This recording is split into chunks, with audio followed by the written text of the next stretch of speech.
26 जनवरी की प्रथा को बनाए रखने के लिए इसी दिन भारतीय संविधान को स्वीकार करने का निर्णय लिया। इसी दिन भारतीय संविधान को स्वीकार करने का निर्णय लिया गया।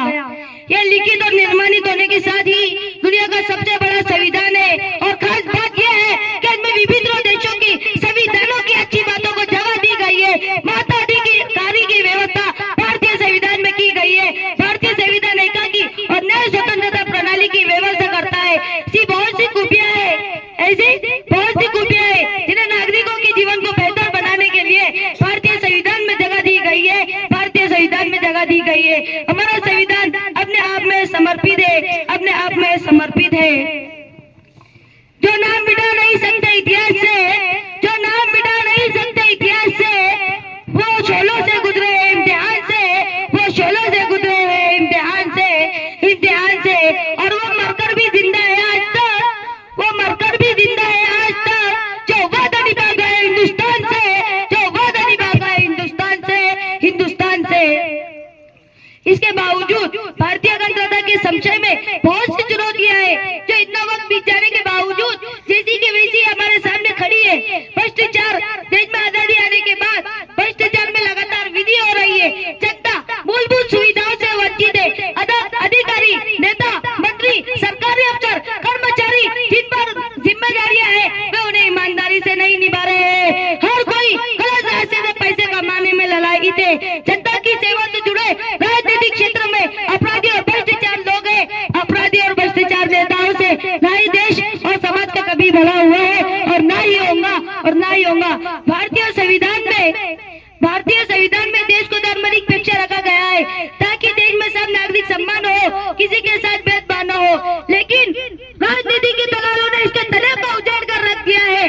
राजनीति के दलाल सत्ता की लालच में समाज को धर्म और जाति के नाम पर बांटने की नीति चलाते हैं। धर्म और जाति के नाम पर बांटने की नीति चलाते हैं। इसके वजह से विभिन्न धर्म और जातियों में मनमुटाव बढ़ता जा रहा है, जो देश की एकता और अखंडता के लिए खतरा है। देश की एकता और अखंडता के लिए खतरा है। कलम चली तो तकदीर बदल डाली, कलम चली तो तकदीर बदल डाली। जंजीरों को तोड़कर तस्वीर बदल डाली, जंजीरों को तोड़कर तस्वीर बदल डाली। और भारतीय संविधान बना तो समझ आया आजादी की असली तासीर बदल डाली, आजादी की असली तासीर बदल डाली। खराब व्यवस्था, रोटी, कपड़ा, मकान व्यवस्था के विशेष बातों द्वारा अनदेखी करने का नतीजा ये है, मरीजों के लिए आज हॉस्पिटल में बेड तक नहीं है। ऑक्सीजन की कमी के चलते लोग दम तोड़ रहे हैं। जनता की सेवा के लिए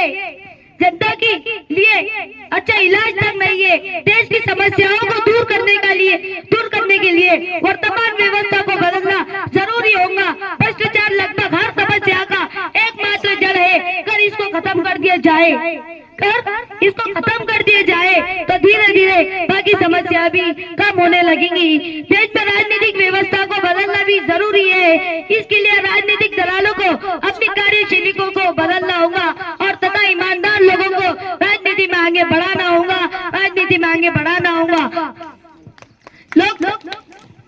लोकतंत्र के सभी यानी विधायिक कार्यालय और न्याय प्रणाली का कार्यालय को अपनी भूमिका का अच्छे से निर्वहन करना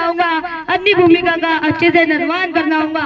और इसके बाद मानने जाने वाला चौथा, प्रेस को भी अपनी भूमिका अच्छे से निभानी होगी। हर आदमी लोकतंत्र का हिस्सा है। हर आदमी को अपनी भूमिका का अच्छे से निर्वहन करना होगा, तभी जाके भारतीय लोकतंत्र सच्चे अर्थ से सफल हो पाएगा। वरना स्वतंत्रता दिवस और गणतंत्र दिवस पर दिए जाने वाले भाषणों में इससे जुड़े मुद्दे उठेंगे और इसके बाद फिर लोकतंत्र में जनता साथ मोर्चे पर पीछे रहेगी और रखवाले सोते रहेंगे। इसलिए हम ये वचन लेते हैं कि भारत के अनुरूप आचरण करेंगे और देश के लोकतंत्र को मजबूत बनाएंगे। लहराएंगे तिरंगा आप सारे आसमान पर, लहराएंगे तिरंगा आप सारे आसमान पर। भारत का नाम होगा सभी की जुबान पर, सभी की जुबान पर। ले लेंगे उसकी जान के खेलेंगे अपनी जान पर, ले लेंगे उसकी जान या खेलेंगे अपनी जान पर। जो आंख उठाएगा मेरे हिंदुस्तान पर, मेरे हिंदुस्तान पर। जय हिंद, जय भारत। Thank you.